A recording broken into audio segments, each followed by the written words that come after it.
Bonjour, bienvenue dans cette vidéo qui est la première d'une longue série, en tout cas c'est ce que j'espère.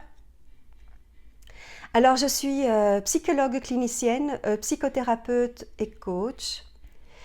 Et si je décide de faire cette vidéo aujourd'hui, c'est parce que j'ai envie de partager mes connaissances. Et aujourd'hui, le thème qui va nous occuper, c'est un sujet que je rencontre très régulièrement dans mes consultations. Il s'agit des crises d'angoisse.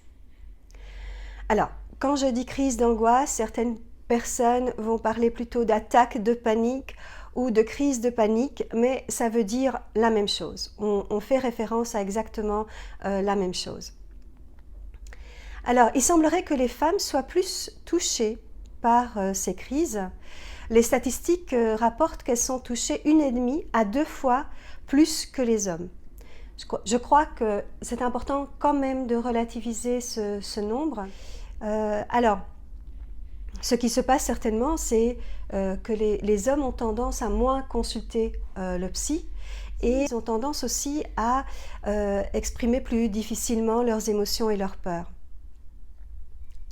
Alors pourquoi est-ce que je veux parler des crises d'angoisse? Parce que quand ça arrive, la personne ne sait pas, surtout quand c'est la première fois, la personne ne sait pas qu'elle est en train de vivre une attaque de panique.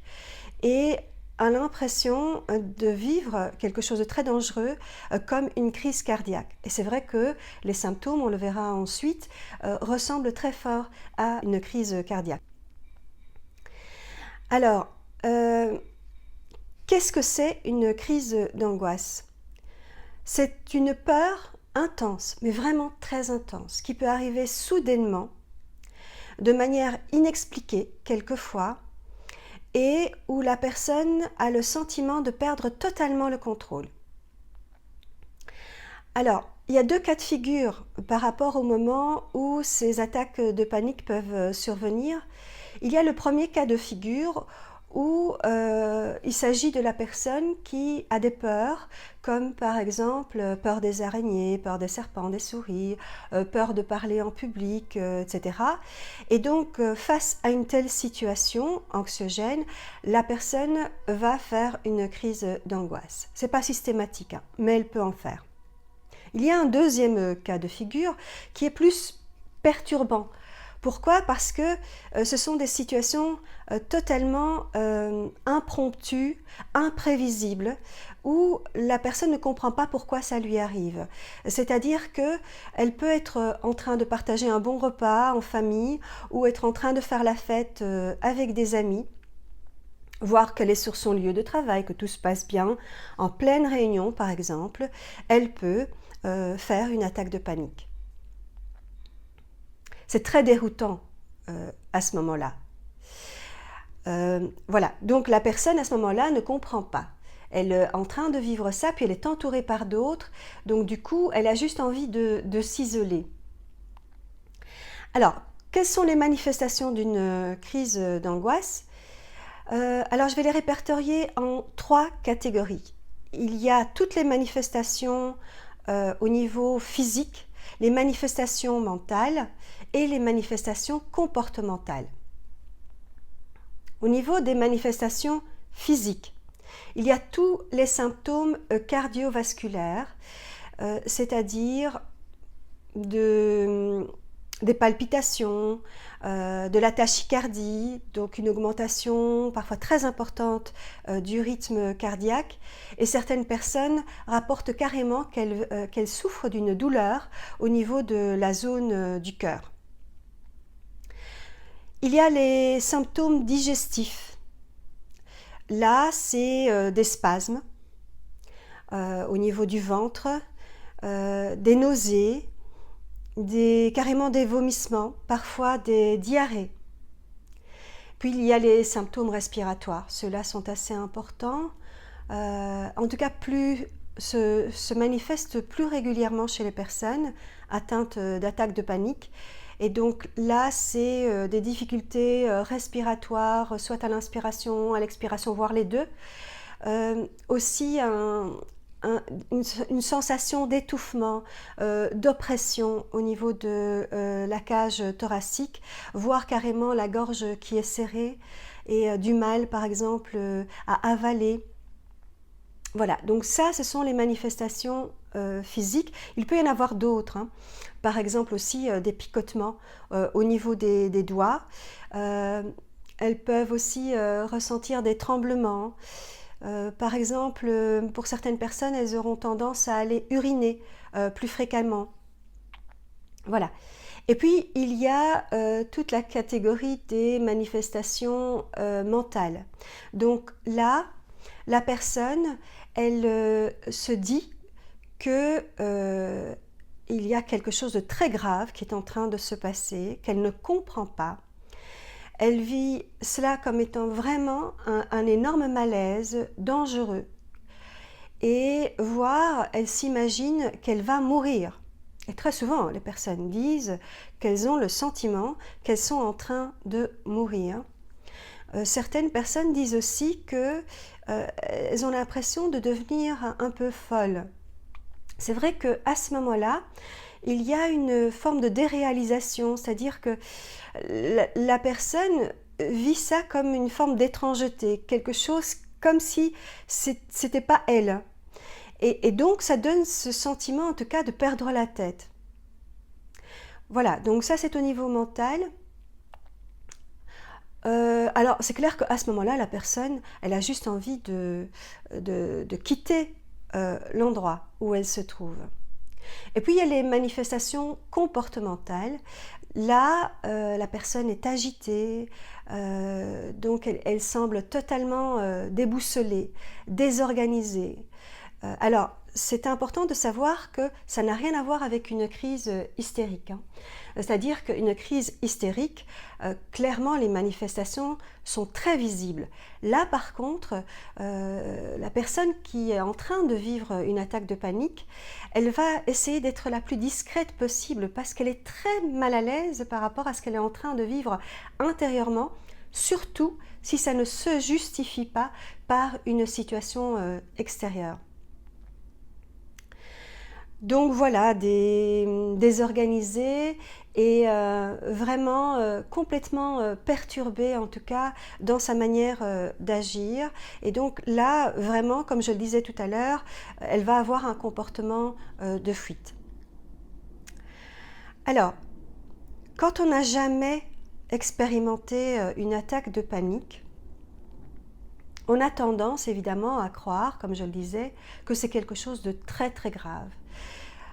La personne qui en souffre la première fois, elle va aller directement aux urgences, voire elle appelle carrément une ambulance.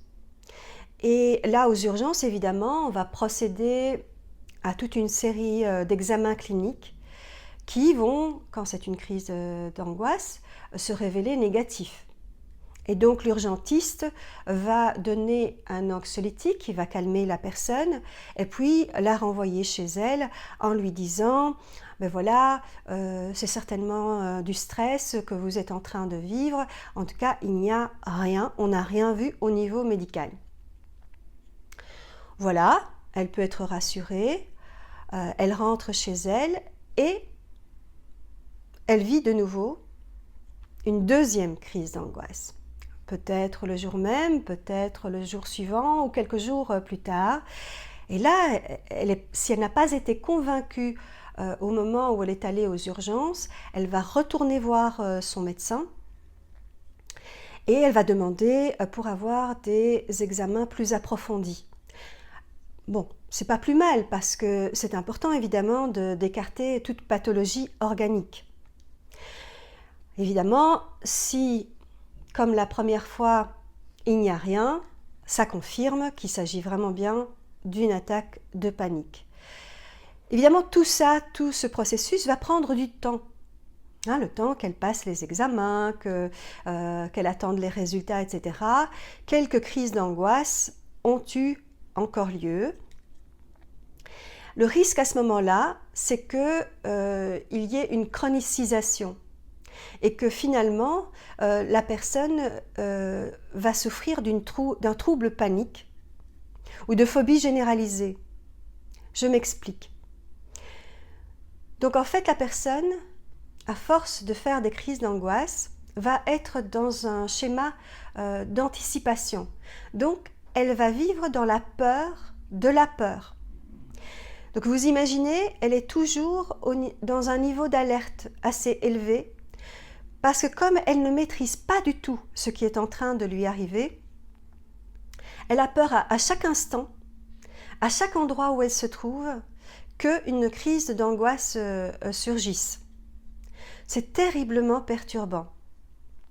Donc, ça veut aussi dire que la personne, évidemment, va commencer à éviter les endroits où elle a vécu des crises d'angoisse. Par exemple, si elle a connu une attaque de panique dans un bus, elle ne va plus prendre le bus. Si c'est au supermarché, elle n'ira plus au supermarché. Et donc là, elle va commencer à demander de l'aide. Par exemple, si elle doit aller faire ses courses, elle va demander à un membre de son entourage pour l'accompagner. Voire, pire encore, elle ne va même pas aller faire ses courses avec cette personne, elle va carrément demander à la personne de faire ses courses pour elle. Et là, on rentre dans quelque chose qui peut être encore pire, puisque à force de vouloir éviter tel endroit, puis tel endroit, puis tel endroit, elle finit par ne plus sortir et s'isoler, rester carrément chez elle. Donc, c'est important en fait de ne pas laisser les crises d'angoisse s'installer, car plus vite vous allez consulter un thérapeute, plus vous allez pouvoir enrayer ça rapidement. Et c'est clair que le médecin, quand vous le voyez pour des attaques de panique, il va vous prescrire en général un antidépresseur ou un anxiolytique, voire carrément les deux. Alors attention aux anxiolytiques parce qu'ils créent une dépendance rapidement et une dépendance très forte. Beaucoup de personnes qui viennent me consulter alors qu'elles ont attendu trop longtemps, elles se retrouvent avec du Xanax par exemple et qu'elles prennent depuis un certain temps et dont elles ont beaucoup de mal à se passer. Donc il y a deux processus, vous avez compris, qui se déroulent. C'est un processus d'évitement et l'autre processus, c'est la demande d'aide. Parfois, dans l'évitement, certaines personnes, par exemple, si elles doivent se rendre quelque part, elles vont emprunter un chemin différent que celui qu'elles empruntent habituellement. Par exemple, elles vont choisir un chemin où elles sont sûres qu'il y a un médecin sur la route ou une pharmacie. D'autres vont toujours avoir ce cachet d'anxiolytique dans leur poche parce que ça les rassure. Dès lors où elles ressentent les premiers symptômes, elles vont prendre cet anxiolytique. D'autres, c'est encore pire parce qu'elles n'attendent même pas que le symptôme arrive. Elles vont prendre systématiquement un anxiolytique. Il y en a qui vont prendre un anxiolytique 3 fois par jour. Donc vous imaginez la dépendance que ça crée et le cercle vicieux dans lequel elles vont rentrer. Voilà, donc c'est important de faire la différence. Je voudrais aussi rappeler qu'une crise d'angoisse, c'est pas dangereux du tout, rassurez-vous. C'est important, ça c'est la toute première chose qu'il faut vraiment bien se mettre en tête. On ne meurt pas d'une crise d'angoisse. On peut mourir d'une crise cardiaque et c'est pour ça que c'est toujours important de vérifier qu'au niveau organique il n'y a absolument aucun problème, mais on ne meurt pas d'une crise d'angoisse. Voilà, je vous dis à très bientôt. En attendant, prenez bien soin de vous et prenez aussi bien soin des personnes que vous chérissez.